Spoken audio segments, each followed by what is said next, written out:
بسم الله الرحمن الرحيم. قال الملأ من قوم فرعون إن هذا لساحر عليم يريد أن يخرجكم من أرضكم فماذا تأمرون؟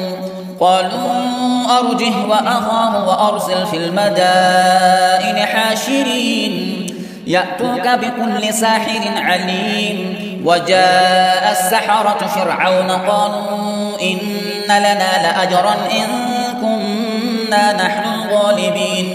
قال نعم وإنكم لمن المقربين. قالوا يا موسى إما أن تلقي وإما أن نكون نحن الملقين. قال ألقوا. فلما ألقوا سحروا أعين الناس واسترهبوهم وجاءوا بسحر عظيم.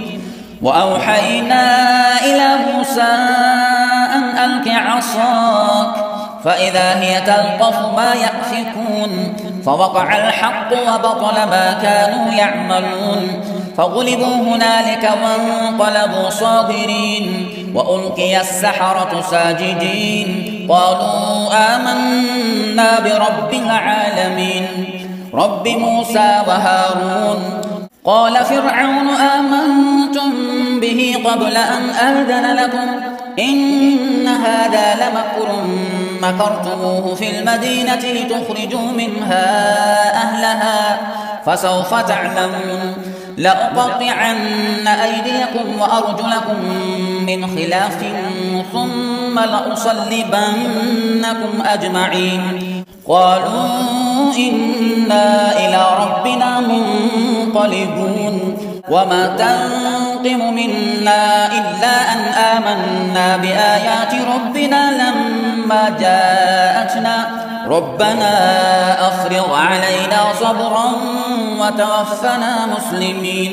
وقال الملأ من قوم فرعون أتذر موسى وقومه ليفسدوا في الأرض ويذرك وآلهتك قال سنقتل أبناءهم ونستحيي نساءهم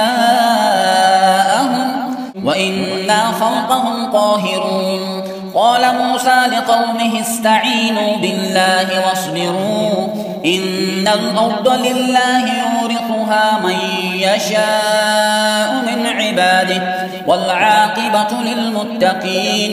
قالوا أوذينا من قبل أن تأتينا ومن بعد ما جئتنا قال عسى ربكم أن يهلك عدوكم ويستخلفكم في الأرض فينظر كيف تعملون.